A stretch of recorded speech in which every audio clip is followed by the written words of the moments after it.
Imagine a world where the Batman comic books were thrown into the trash can of history in 1965. It sounds impossible, but it almost happened. Before the muscles and the armor and the growling voices, Batman was dying. DC Comics was actually planning to cancel the character entirely because nobody was buying his stories.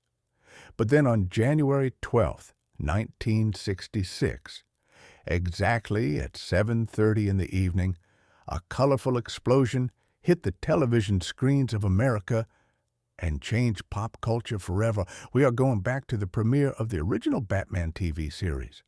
Critics called it silly. Adults called it camp. But for us kids, it was pure magic. Hello friends, I am Pop Pop.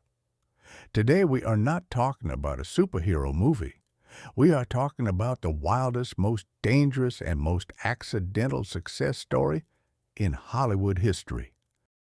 To understand this show, you have to understand the era. It was the mid-60s. Color television was the new luxury. People were tired of black and white westerns and war stories. They wanted something bright. ABC took a huge gamble. They decided to take a serious comic book detective and turn him into a pop art comedy. But they made one crucial decision. They decided to play it straight. The lead actor, Adam West, was a genius at this. He realized that the only way to make a man in gray tights look heroic was to never ever laugh at the joke. While everyone around him was acting crazy, Adam West stood there deadly serious, teaching Robin about the importance of fastening his seatbelt and eating his vegetables. But behind the bright colors and the dancing, the set of Batman was absolute chaos. Let us talk about the villains.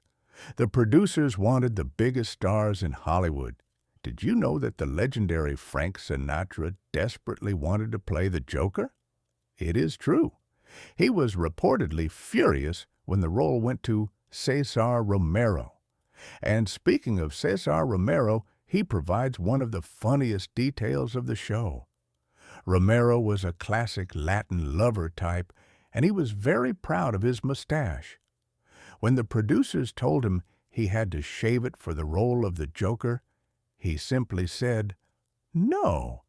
He refused. So, if you look closely at the Joker in high definition today, you can clearly see his thick mustache simply painted over with white clown makeup. It was ridiculous, but in 1966, nobody cared. Then there was the Penguin played by Burgess Meredith. Everyone remembers his famous waddling walk and his strange quacking laugh. Wah, wah, wah. But that laugh was not an acting choice. It was a survival tactic. The Penguin always smoked cigarettes out of a long holder, but Burgess Meredith had quit smoking in real life.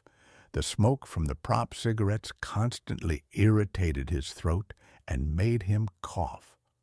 To stop himself from coughing and ruining the scene, he developed that strange quacking sound in his throat. The writers loved it so much, they made it the character's trademark. While the villains were having fun, the boy wonder was suffering. Burt Ward, who played Robin, was only 19 years old. He was energetic and naive, and the producers took advantage of that. You see, Adam West had a stunt double for the dangerous fights, but Burt Ward was told that his mask was too small and his face was too visible, so a stunt double would not look like him. That meant Burt had to do his own dangerous stunts. In the very first week of filming, he was thrown out of the Batmobile when the door flew open on a sharp turn. He suffered burns from explosions. He was dropped into freezing water. There is a famous scene where Batman and Robin are tied to a giant log moving toward a spinning saw blade. That was a real saw blade, and it got frighteningly close to Burt Ward's head. He later said that being Robin was the most painful job in Hollywood. And we cannot talk about this day without talking about the car. The Batmobile is a character all by itself. But its origin story is humble. The car started its life as a 1955 Lincoln Futura, a concept car built in Italy. It cost Ford $250,000 to build. But 10 years later, it was sitting in a parking lot, forgotten and rusting. A legendary car customizer named George Barris went to Ford and bought this $250,000 car for exactly $1. He had only 3 weeks to build a car for the show. He took a sledgehammer to the metal, added the famous red trim and the bat wings, and transformed a piece of junk into an icon. But the car was a nightmare to drive. It overheated constantly. The tires would blow out, and the rear exhaust pipe, which shot out real fire, was right in Burt Ward's face when the car accelerated. He nearly lost his eyebrows more than once. The premiere on January 12th was a phenomenon known as Batmania. It was so popular that it coined a new term in television. It was the only show broadcast twice a week on consecutive nights. The cliffhanger ending on Wednesday night ensured that every person in America would tune in on Thursday to see how Batman escaped. It became a status symbol to be on the show. 2. Famous actors would beg for a cameo.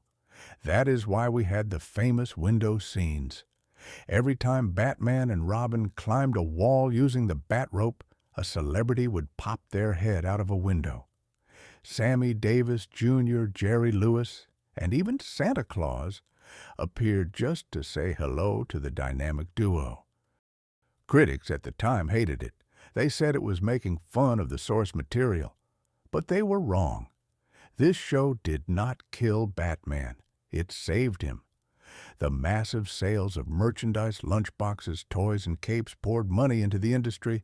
It proved that comic book characters could be mainstream entertainment. Without Adam West dancing the Batusi in 1966, we would never have the dark, gritty Batman movies of today.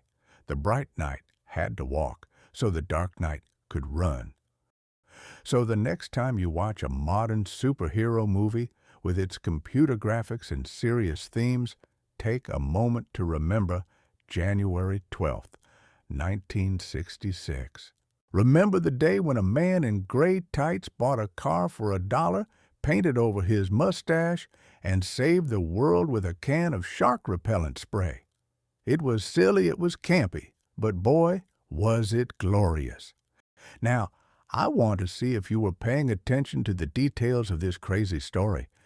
It is time for your Brain Prime quiz. Question 1. Which famous singer was angry that he did not get the role of the Joker? Frank Sinatra. Question 2. Why did the actor playing the Penguin make a quacking sound when he laughed?